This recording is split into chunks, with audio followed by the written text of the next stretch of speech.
Hi and hello, watch fans, and welcome to another edition of The Real Time Show with me, your friendly neighborhood watchmaker, Rob Nuds, and our friendly neighborhood jeweler calling in all the way from Amsterdam, Alon Ben Joseph. I'm in Copenhagen today, Alon. Weather's terrible. How is it where you are? Same. And it's funny that you always say all the way in Amsterdam. It's become a running joke by now. You know how it is. It is. And it's actually fun because you are truly the modern nomad. Every time we record, you're in a different place, but same quality, same energy, same passion. We're back for a mailbag episode, Q&As. It's, as you always say, bursting at its seams. Thank you to the TRTS community because the majority of the questions come from there. If you've been listening to TRTS for a while and didn't dare to join the TRTS WhatsApp community, please do. We don't bite. It's a community of like-minded people. We joke around. It's a watch asylum. You can say anything. You can ask anything. And we're definitely no snobs. No snobs. I feel like you're referencing, who was it, TLC? TLC, correct, yeah. No scrubs. No, but I'm saying that, you know why I'm saying this? Because some of the watch communities are rather snooty. And although we have heavy collectors in there, and I'm not referring to their waist or weight, but the size of their watch collecting boxes, they're not. And that's what I love about TRTS. We do geek out. We are focused on the indies, horlogerie, but not solely. Yes, it is definitely a very democratic and open community. So if you'd like to join, then all you have to do is drop us a message. You can contact us via the contact form on the official website, of course, at www.therealtime.show, or send either Rob, Alon, or David at therealtime.show an email, or via our Instagrams, which we'll run through at the end of the show as usual. Talking of snobs, I noticed that a question came in from Richard. Probably our most active questioner, to be fair. Thank God for Richard Swords. He keeps us in keeps the mailbag full, that's for sure. So this one from Richard says, I remember The Watch Snob, a tongue-in-cheek column covering watch advice in, I believe, Esquire magazine. I don't need to know who it was, but do we know if it was a central figure in the watch industry? Do you have any idea, Alon, the identity of The Watch Snob? I actually don't. I have actually not read it. It's interesting that he mentions Esquire because our newest host, Scarlett Baker, is very active for Esquire. I don't think it's her. If I think of watch snobs, it's a nice guessing game, actually. I guess it's a British journalist or a British watch fan. And then I personally would bring my guessing game down to two. It's either Robin Swithenbank, whom, strangely enough, I've never met, but love his articles. Or it should be the infamous Nick Fawkes. What do you think, Rob? Oh, well, I can't believe you've never met Robin. That's actually bizarre. You certainly can't miss him when he's at an event. He's an absolute man-mountain, but he's an icon in British watch journalism. One of the first guys I met when I started writing for a blog to watch back in 2015. I met him at Tag Heuer Goodwood Festival of Speed and frequently run into him. He was most recently at the Nomos Forum, the 5th edition that you unfortunately had to skip on. And he gave a very good speech, actually, which I quoted in an article that I wrote a couple of weeks after seeing him perform it.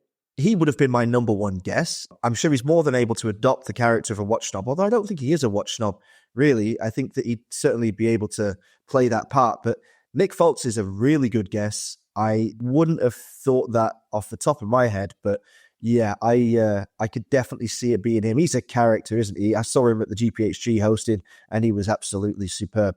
He is indeed. I've met Nick a few times and have him had on stage. He's fantastic. I love to read the Patek Philippe magazine, which he semi-runs, but his knowledge is fantastic. And I don't know, have you picked up the new show that George Bamford and him created? I think they've done 2-3 episodes now. Yeah, of course. I'm really impressed with it. I mean, great production values, as you'd expect from George, and a legend of watch journalism. They're talking to one of I think Britain's leaders in the watch space in George, of course. We can't wait to get George back on the show again. He's always a good laugh. Always great to have him on. I've never met Nick, funnily enough. So we've got one each. Maybe we could introduce our potential watch snobs to one another. But we actually don't know, Richard. I'm afraid we don't. We'll have to do some more digging. Now you've asked us the question, we'll go and sniff around and see if we can find out who it could be. If anybody knows, feel free to write in. But yeah, I mean, those two titans of the industry are potential identities for the legendary watch snob. Let's move on to another question. We could stick with Richard, of course, because he's sent in about 5, but let's try something else. I want to pick James Bachichi, also a member of the TRTS network. So he sent in a rather funny question, although not that funny. It's actually a very valid one. He wrote, no fingers pointing, not at all, but just curious, how many of you have purchased a used timepiece, later discovered it was a bit more beat up than you initially thought, found the same watch in a better condition, bought that one as well, and then worked on selling the first one to, well, close the gap and maybe not be out as much as dollars? Yeah, this happened to me. It wasn't a negative experience at all, really. I don't know where I encountered it. I think on an Instagram page somewhere along the way. Casio Surf Timer. I think it's from the early 90s. It's an incredible looking thing. There was a couple of pieces released in a similar style using the same movement with different dial configurations, the Casio Surf Timer and the Casio Skywalker. And they are multifunction digital watches with very animated displays, rotating bezels, rubber straps, and coated cases, only coated in, I think, plastic covering, but very attractive, very of their era watches. They look like the sort of thing that David Hasselhoff might have worn during his stint with Knight Rider.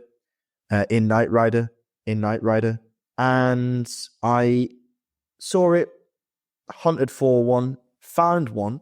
Nearly all of them were beat to hell, to be fair. I bought it. I got it. Now, I'm not really a vintage watch guy because I don't like things to be beaten up and battered. I like them to be box fresh, and I like to either put the scratches on them myself or keep them as pristine as possible, depending on the reason for adding the watch to my collection. But this one annoyed me because it had lost so much of its elegance, which is a strange thing to ascribe to a digital watch, but it was so cool, so perfectly balanced, so many colors interacting so harmoniously on a dial, and I felt like this was just a perfect watch for that period of time.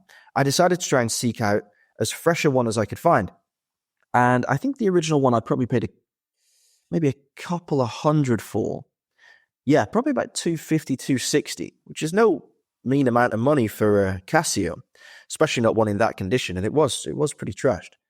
And then a few weeks later, I found a seller in Belgium who was selling not just the Surf Timer, but also the Skywalker, which was almost flawless itself, but had a little nick on the back of a lug where somebody had tried to change the strap, which is understandable because the rubber straps they put on these two watches were so long I could probably wear them as a belt.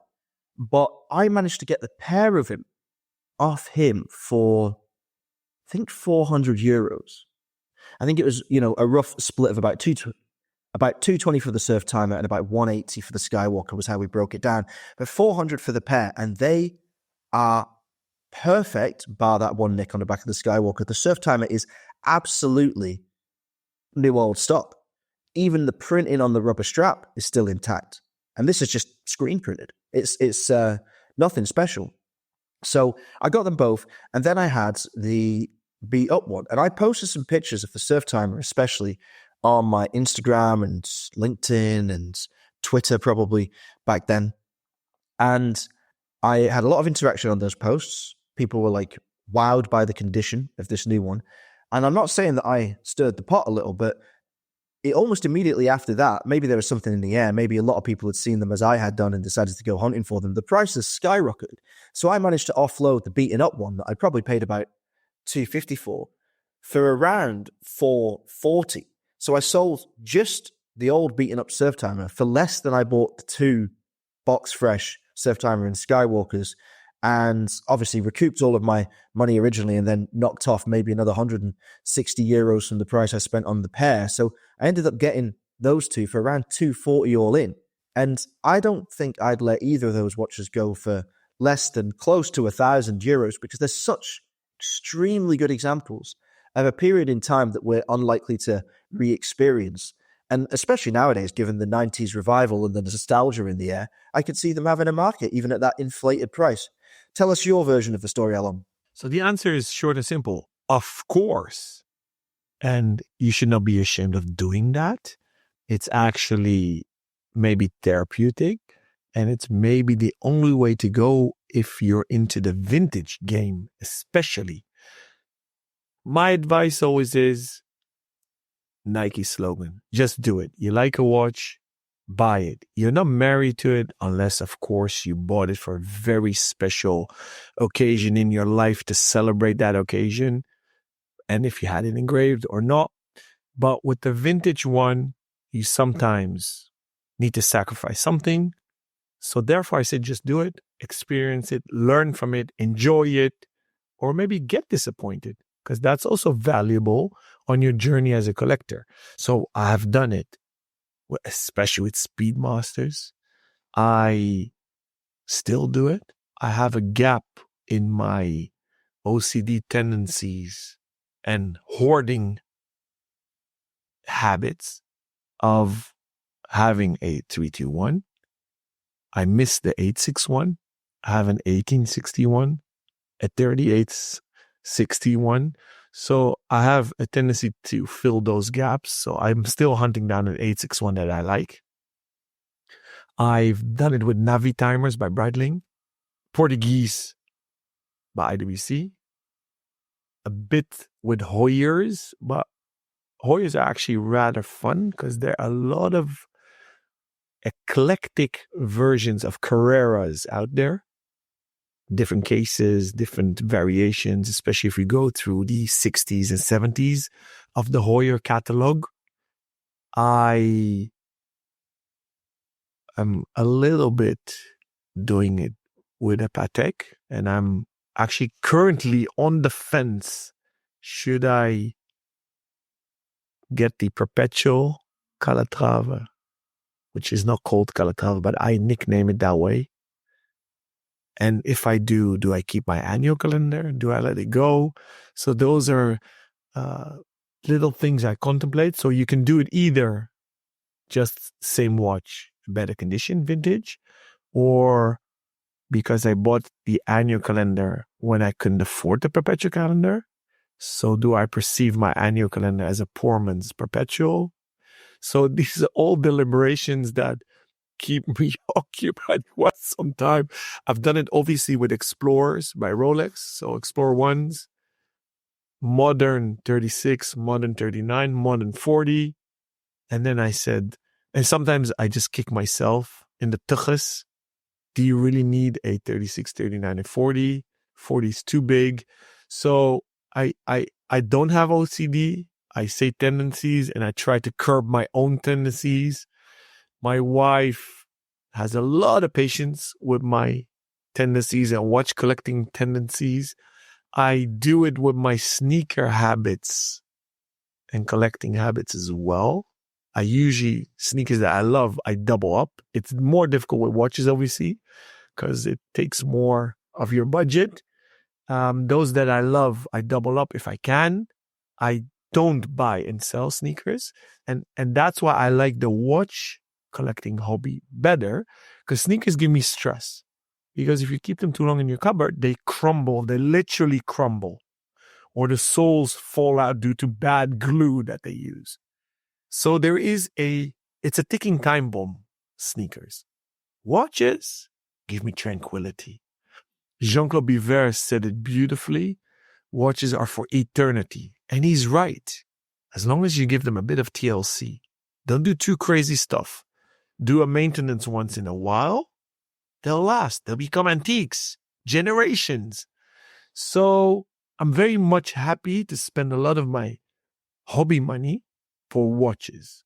I got rid of my car bug. So I cooled down on that. And I'm pushing more and more into watches. And I've said this on air many times. This podcast is not good for me. I'm buying more and more. Rob, we had a little chat before we started recording. I didn't even tell you my newest NWA new watch alert. But you know what? I'll keep you in suspense. I'm going to post it in one of our sub channels of the TRTS community, which is the Wrist Shot channel. Yes, we actually have one of those. And some of our dear members are very loyal and post almost every day. So it's very much fun. It's a lot of fun. So that's for my 2 cents on this topic. Thank you for the question. I think it's a beautiful segue to Lawrence's question, another avid member of the TRTS community.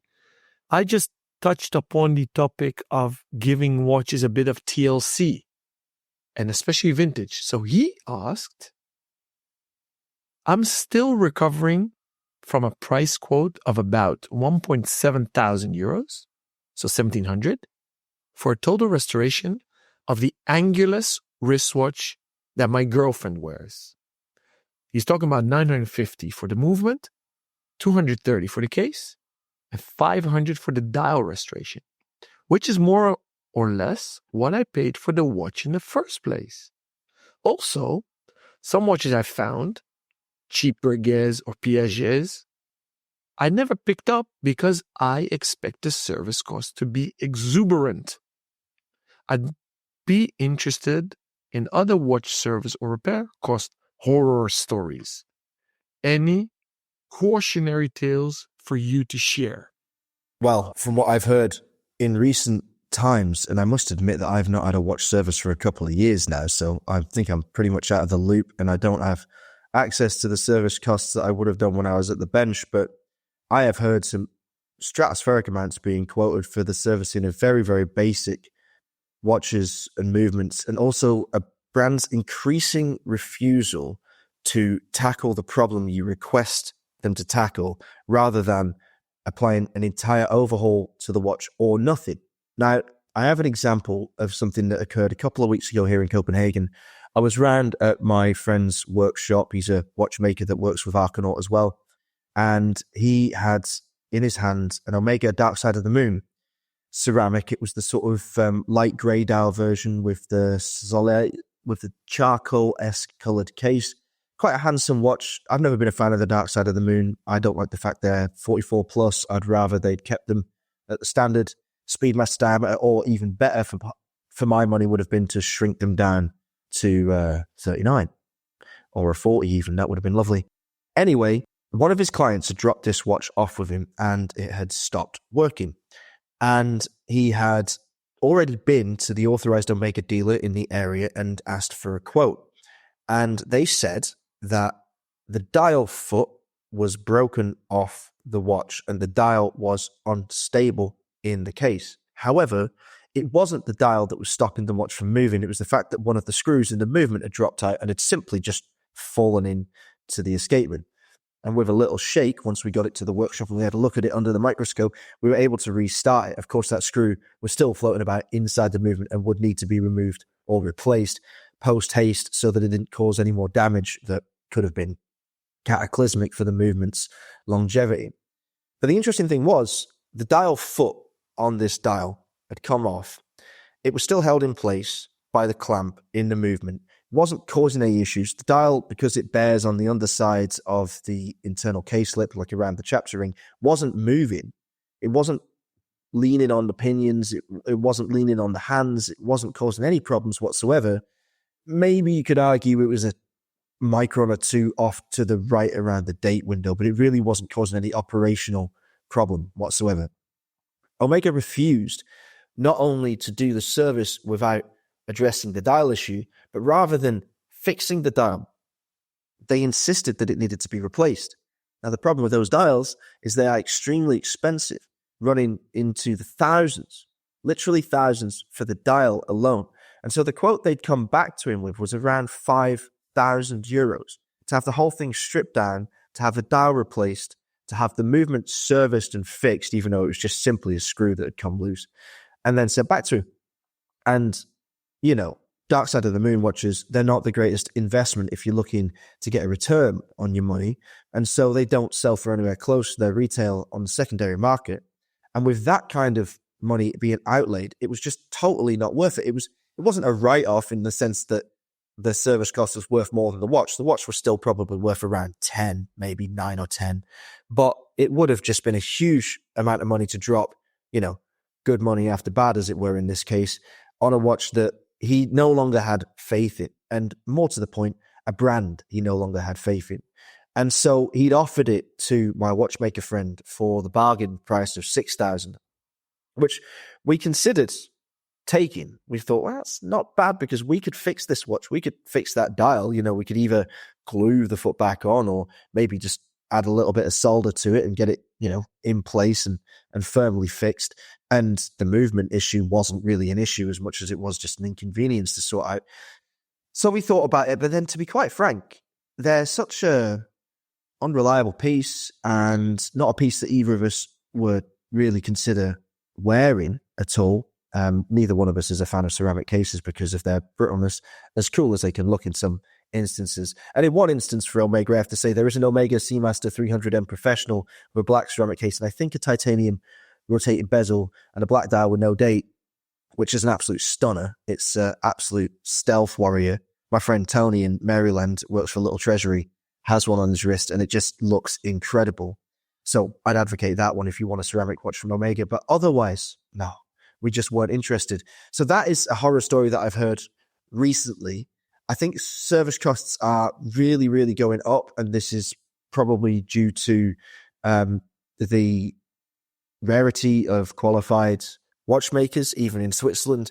The cost of components, which is skyrocketing around the industry as well, exacerbated by many things such as waiting times, increased retail costs and lower volumes, so more value per piece.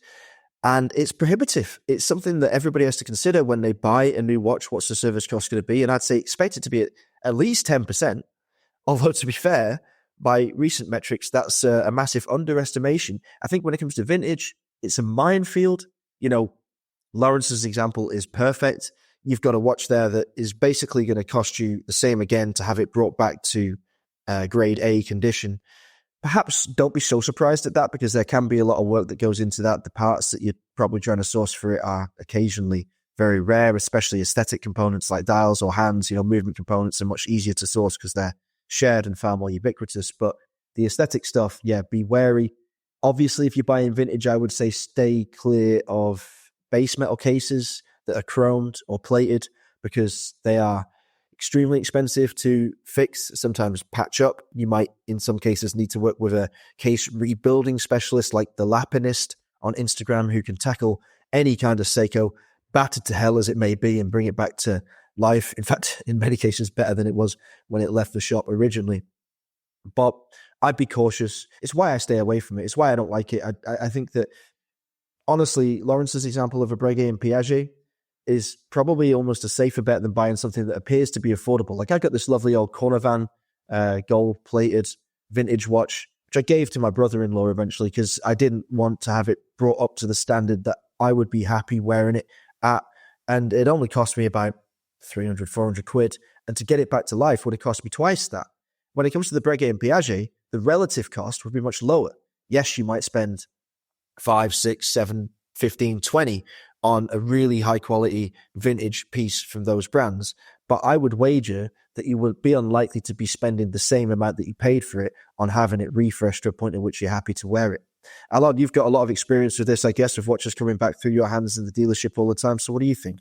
I think a lot of things. What I try to tell people when they are new to the watch collecting game is, especially on older watches and or vintage, so young timers and vintage, try to keep in mind by doing a benchmark for yourself. On average, every 4 or 5 years, it will cost you on average 10 to 15% of the current pricing the brand shows. So let's say Omega is going up and up and up in the price. That means the after sales goes up and up and up in price. Same goes for Patek. Same goes for Rolex. So obviously it's not a rule of thumb. It doesn't always apply. On Lawrence's case with the Angulus, yeah, it's difficult. Angulus is very high end today, but it explains why these costs are so high. Why costs are high is also twofold. I think brands think they can get away with it, not realizing that I perceive after sales service, and in the watch industry, they often use the term SAV, which is the French abbreviation for after sales service. They don't understand that it's a marketing tool, and if you don't apply it correctly, it can blow up in your face. So if you're not fast enough, and if you're simply overcharging, then it's negative marketing. That being said, there are not enough watchmakers. I mean, think about how many new watches have been poured into the markets the last 2-3 decades, or since the 90s, since we had a renaissance in mechanical watchmaking. The quantity of watchmakers has not been in par of growth. So there are huge lags. The turnaround times for after sales are very long. Watchmakers need to be paid more, so costs go up. So in their defense, costs haven't gone up. Another thing I want to defend the brands in the perception of consumers, the high-end brands or the old brands that still exist or always have been continuing to work, they try to keep spare parts at least 20 years on average after they stopped producing a particular model. But think about if it's a very old brand, what a huge back catalog they have is spare parts. I've been in the Omega service department. It's bonkers what they have, and they often keep spare parts longer in stock, so 30 years or even longer. And when they run out of particular spare parts, they might reproduce them.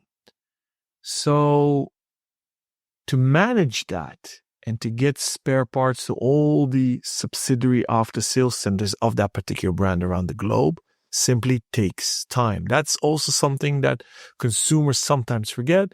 We live in a society where everything is just in time, needs to be done immediately. And obviously due to technology like phones, iPads, laptops, we're used to RMA numbers. So when you have an after sales issue, you get a return label and a number, and you can log in and track where your product is and what the turnaround times are. And that creates expectations when consumers hand in their watches for after sales.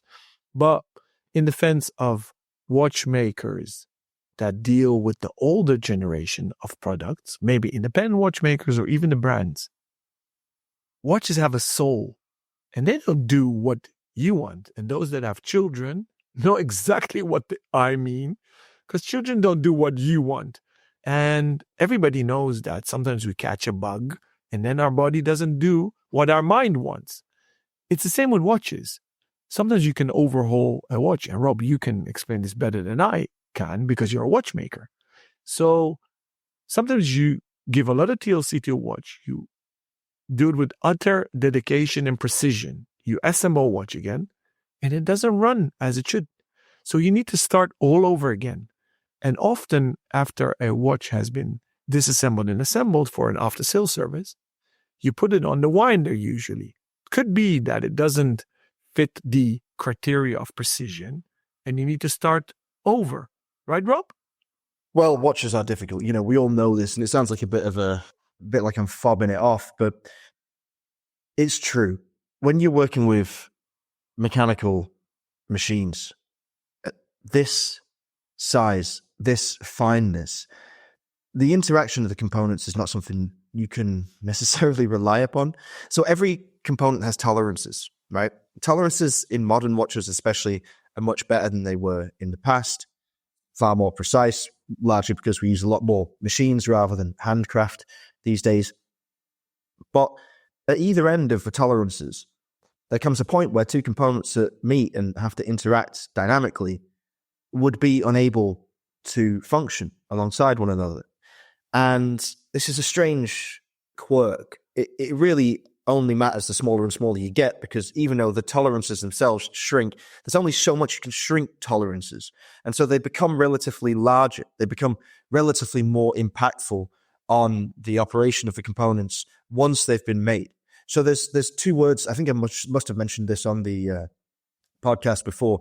One of them is a word that everyone's aware of, and one of them is a word I'm not even sure even exists. I don't even know if it's in the dictionary, but it certainly is used within manufacturing circles. And that is the difference between longevity and longability. Longevity is how long a component will last due to its material strength, structure. When would that component fail? When would its teeth, for example, in case of a wheel, erode to the point at which it was no longer doing its job sufficiently? Longability, on the other hand, is how long can that component interact with the component next to it in the chain of operation before it fails, or whether it can at all. So when you're working with watches, you have to be aware of the fact that you can do everything right and it still won't result in a watch that ticks as you want it to. There's a great example of this when I was working at Bremont. They used a lot of Sellita, what was it? It was the 2836 clone. I can't remember the Sellita code for it, but it was the ETA 2836 clone, which is the day-date version of the 2824, basically. So super bog standard movement, really easy to service, should be a walk in the park. The hammer that changes the day on the dial side of that watch is this long sort of copper-colored hammer, which hits the bottom of the day wheel as the date ticks over and jumps it. And it's quite a big jump. It's quite an aggressive action, okay? Now, when Sellita was copying this hammer, they messed up somehow. No one's really sure exactly how. And it took them a long time before they got it right. And there was hundreds, thousands of these slightly dodgy hammers on the market that were just temperamental. They weren't out of tolerance. None of them were out of tolerance. None of the wheels, none of the day wheels were out of tolerance either. But you just had to try 5, 6, 7, 8, 9, 10 of these hammers and day wheels in combination with one another to find the ones that worked. And I'd have a big line of them on my desk. A big line of hammers and a big line of day wheels. And there was nothing wrong with any of those components. They all passed QC. But you just had to match them up through trial and error to see which ones worked with which. And when you've got vintage watches especially, if you don't have like a huge library of components you can draw from, because I had no worries at Bremont, I'd just go upstairs, I'd get an entire box of hammers out, and I'd just sit there and try it with the same date wheel until I found one that worked, and then I'd move on to the next. And you would find you wouldn't waste many components. There would be some that just wouldn't work. Fine, you put them in the bin. But by and large, you would eventually be able to use all the components, just you had to find the right combination thereof. So yes, Alon, you're absolutely right. Even if you follow all the rules, you can still find yourself with a watch that doesn't work, and that's even more a problem with vintage watches. And if you have to remake those components, especially if you don't have technical documents, expect for a stratospherically high bill, expect a stupendously high bill to come your way. Thank you for that. Very valuable. So to finish off this topic, this underlines my story that you can't manage expectations on the timeline. So that's one side of my answer. Now, to round it up, I understand you. I feel you, Lawrence. Those that have been collecting quite some time, they've seen prices of watches go through the roof, but after sales even more. So you feel you're being ripped off. But I guess that Rob's story also explains why you can't find the spare parts. There are less watchmakers. And another issue is a lot of brands cut off independent watchmakers by simply not willing to supply them parts anymore. Another difficulty is, and I do understand the brands, they don't want to do partial services because the moment a watch goes through their hands, a consumer expects full reliability of the watch. Giving you an example, if a waterproof watch has a hand that came loose, of course the watchmaker can open it up, quickly put the hand back, probably not even use new seals, and it will come through a waterproof test. But what if 6 months or 12 months or 18 months later, there is moisture inside your case? You obviously going to go back to that watchmaker and say, hey, it's your fault. It's not waterproof. Go fix it. So there is correlation there, and there is the managing of expectations. So brands today say, hey, I can't do that. I don't want to do that. Whenever we touch anything, you need to do, like they call it, a half service or full revision. That means new sealings for your watch, waterproof, etc. But that makes it more expensive. Counter side is they do give you at least a year warranty, often today 2 years warranty. So it's a two-sided, two-edged sword. So it cuts both ways. They do want to soften the pain, the brands nowadays, the high-end brands. They'll give you a nice travel pouch. Cartier will give you even a cleaning kit in a beautiful red box. So horror stories, Lawrence. Is it a horror story? I don't know. Is it painful? Yeah. Therefore, advice that I give whenever you buy whatever watch, always add, let's say 5% a year on top, every 4 years, about 20% that you'll have to spend. So it's like car maintenance. I mean, with cars, we always expect the pain when we go to a garage, and with a watchmaker or our watches, we don't.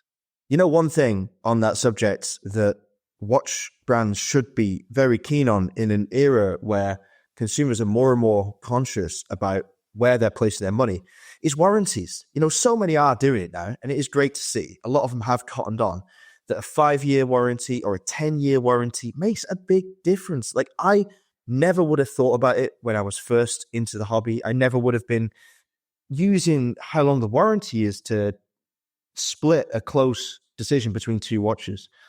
It seemed too boring, too mature, too conservative. Like, I'm like, oh yeah, a watch will just run if you treat it right. And to be fair, I don't know how many watches I've had serviced in my life, but a shockingly low number. Like, the majority of my watches I have in my collection, and this might horrify some of the listeners, given I'm a watchmaker, but they've never been serviced. And to be honest, if they're running, I do not want to service them.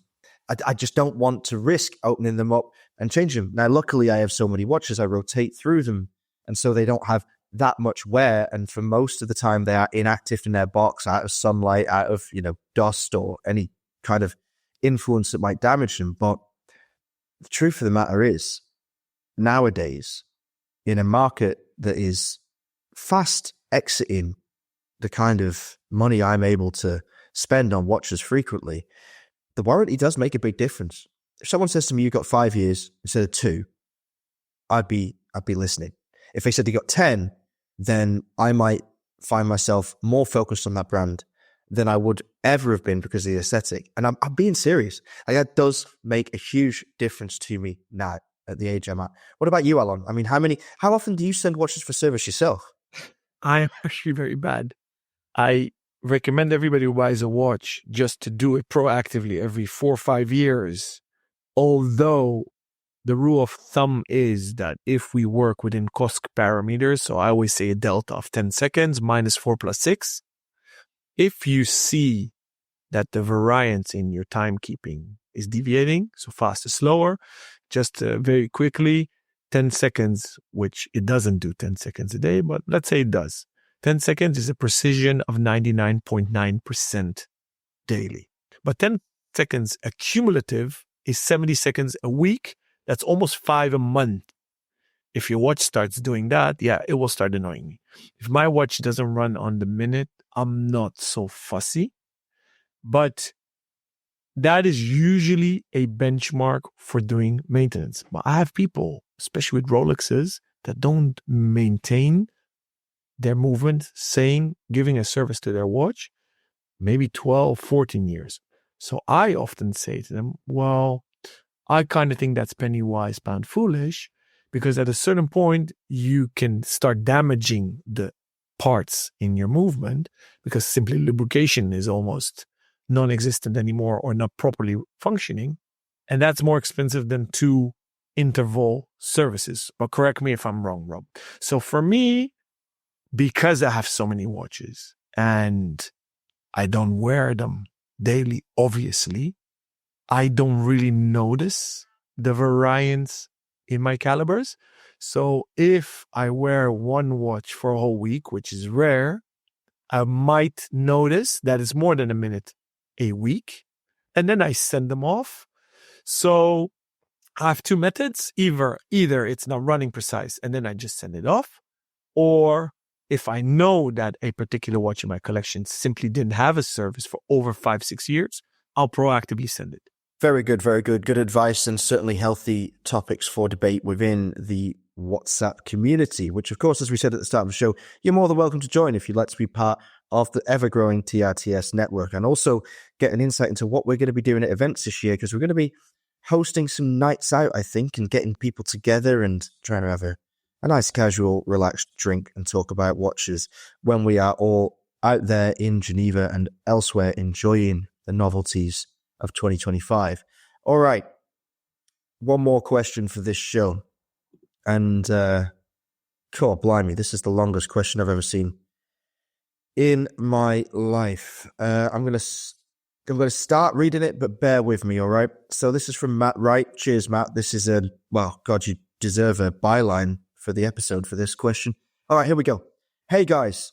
I would love to hear the answer to the following from the point of view of a dealer, a watchmaker, and an insightful contrarian. That's David. Unfortunately, he's not here, but we can probably ask him what he thinks later on, maybe get him to write an article about this because there's enough meat on this bone. Question. Should vintage watch dealers include some sort of minimum objective database of watch function, such as a time grapher reading and a 3 ATM water test? I don't know if that is the right set of information, but if you agree that there should be something other than keeps good time, what would the minimum database look like? If your mom was buying a watch, what information would you tell her to get from the dealer before purchasing? The reason I ask is that you can't really buy a house, a car, or more or less anything else and have the seller say, yeah, I don't really know much about it, but it seems to work well. Yeah, that is exactly what we get from vintage watch dealers, and nobody seems to expect more. I don't expect more from private sellers, but is it too much to ask reputable dealers, and he's put that in inverted commas, for a time grapher reading and maybe a 3 ATM test? Ideally, I would also like to have the watch inspected by a watchmaker for a further checklist type of visual assessment, but that is probably going too far and getting into subjective assessments, which can be sticky. For reference, veterinarians get stray dogs found on the side of the road from Mexico who literally have no service history, but at least make an effort towards creating a minimum database, including a physical examination, deworming, heartworming test, fleeing, I guess, vaccinations, blood work, x-rays, etc., etc., to give pet owners some idea of what they're adopting. We don't just stick them in a cage and say, looks good, eating, saw a poop yesterday, good luck, have fun. I tell you what, if that was an assessment of an Oris, she'd be in trouble. One would think that if we could do that for free dogs from Mexico, dealers could at least make some effort to provide a minimum database for watches. Of course, a time grapher reading does not assess all watch functions, like the keyless or automatic work doesn't say anything about the threads on the crown tube, etc., but it is at least something other than service history unknown but keeping good time. I am positive Rob, that's me, can get a watch in dire need of a service to keep good time for a month or two by cranking on the regulator, but you can't fake amplitude.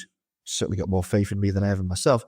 That's nice. On the flip side, I can also argue that offering information will create market confusion and require massive education on the part of dealers to help community understand and digest the information, such as some Seikos have low amplitudes, and that there is a range of acceptable amplitude. High beat movements, for example, can have a lower amplitude. A good time grapher reading doesn't mean that there are not other issues, etc., etc., etc. Almost there. Am I asking too much of vintage watch dealers? Is vintage also bullshit because the ecosystem is built on plausible deniability by not offering the watch community really any other information other than keeps good time? Last point. I was recently making a fairly expensive purchase, and a few of the reputable dealers ghosted me when I asked for a time grapher reading. Maybe David Vaucher is right after all. Maybe vintage is bullshit. I really hope I wasn't on mute while I was saying all that. Oh, thank God. Alon, maybe start from the top. Boom! And there's Matt. And he's right with an R, although you spell his surname right with a W. Thank you, Matt. I love when you email us, and I love your philosophical approach to everything.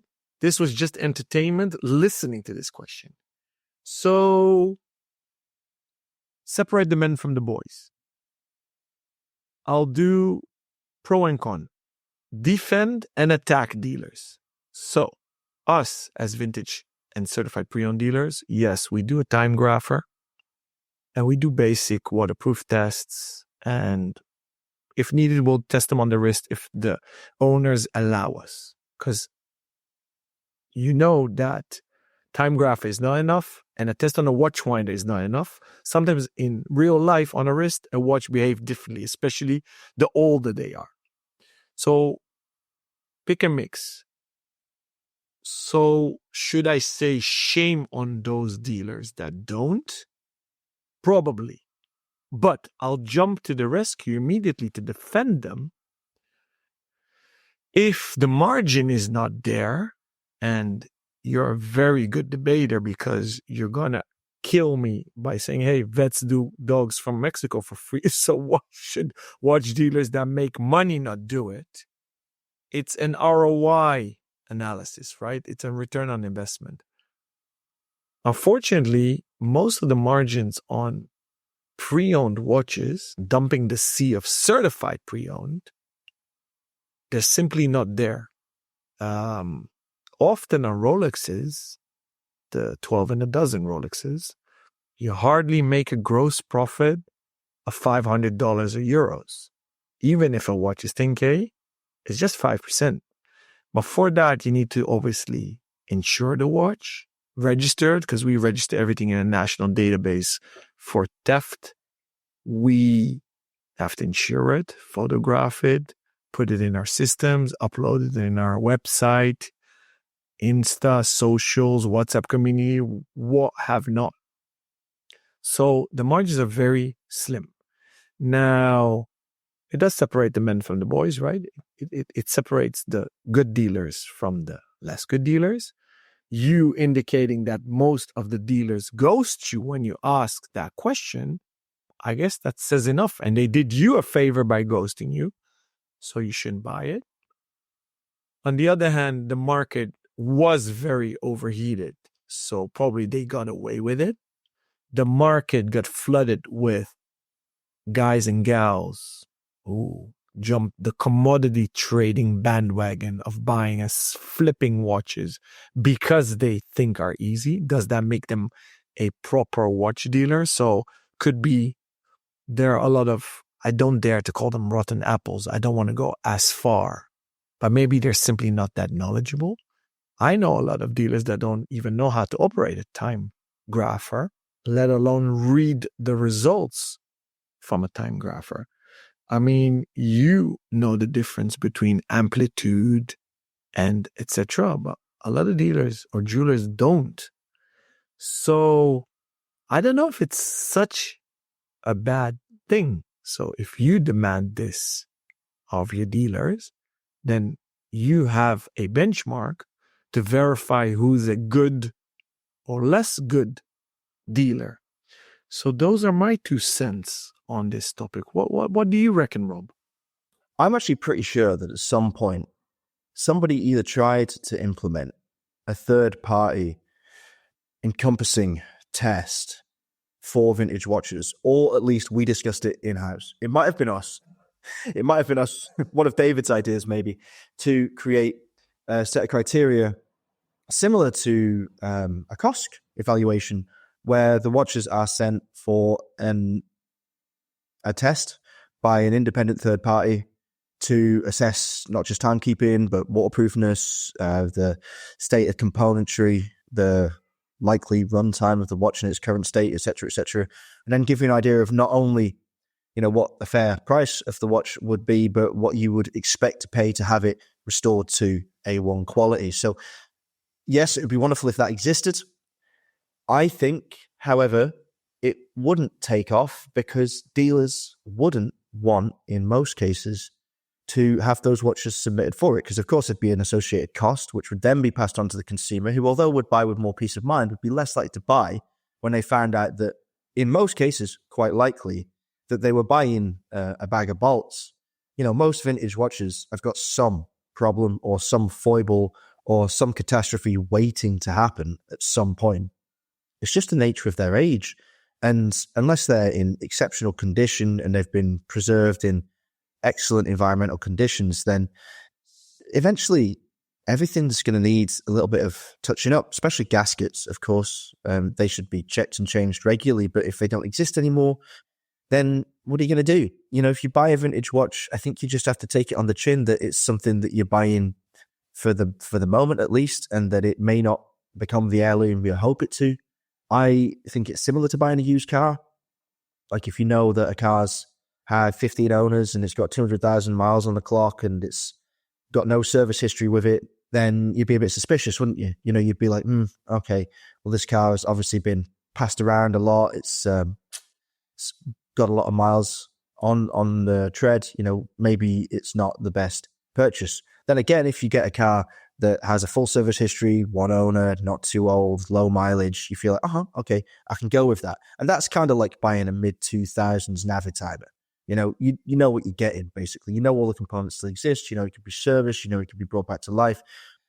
I would always err on the side of caution. But that doesn't answer Matt's question directly.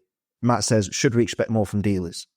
I'd say, theoretically, emotionally, yes. It would be nice to just feel like there was at least transparency. And when you ask for a time grapher reading, if you don't get one, do not buy from that dealer because they are hiding something. And if they give you one and it's gaining 36 seconds a day and you're like, you know what, that is the nature of this piece, just have to reset it every couple of days or be super early to everything, which is also not the worst thing in the world. Or wear it as a item of jewelry. A lot of people, I would think if you're buying a vintage watch, a lot of the time it's more about a statement of style than it is about absolute timekeeping accuracy. So that's something to consider as well. I know loads of guys that buy watches that don't even set the time. It makes me feel a bit sick, but sometimes it's just how it is. They just strap it on and away they go because it's a comfort thing. They don't really use it for tracking the day. They use their phone or laptop or pad or whatever to do that. So yeah, there can be that way of wearing a watch. But I do think that we should expect more from dealers. I think what we should expect primarily is transparency, that they answer all the questions that we ask them to the best of their ability. As long as you have the information, all of the information, you don't feel like you're having a wool pulled over your eyes, then the decision you make is your own. It may be a good one, it may be a bad one, you'll win some, you'll lose some, but at the end of the day, as long as you are well furnished with the necessary facts or speculations, if there are no facts, then go ahead, go with your gut. If you can afford to, go with your head. If you can't, and enjoy what you buy. But I would say nowadays, buy new where you can. Buy from young independents, up and coming, doing something different, like leading the industry from the front. And buy sparingly. Don't go crazy. Don't throw your cash around. Be sensible. Ask questions. Talk to brand owners, brand representatives, retailers, and get a good feel for the people that are going to be supporting you in the ownership of that watch after the purchase. Any more comments, Alan? Well said. I have actually imported a saying from the diamond industry to the watch world. In the diamond business, we say often buy the seller. Same goes with pre-owned. If it doesn't feel right, don't do it. And a tip for you buyers out there, ask the dealer, if something is wrong, can I return it and have a full refund? That's something that we live by. With all our expertise, cumulative, we have more than 100 years of experience. And if we're in doubt, we'll ask. Perfect. I absolutely agree. And let's end it on that note. So it's nice to get back into the mailbag, and I'm looking forward to mining through the rest of the questions that we have piled up waiting for us. And maybe we can get Scarlett or David to jump in and do some of them with us as well.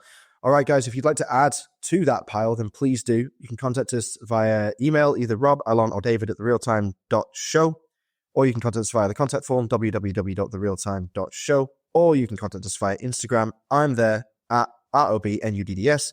Alon's there at ALONBENJOSEPH. And David is there at DAVAUCHER. And Scarlett can be found at SCARLINTHESHIRE. And I didn't even read that out. That's Scarl in the Shire, because she's a true English woman. We'll be back soon with more top quality watch content and more answers to your various questions. Until then, stay safe and keep on ticking.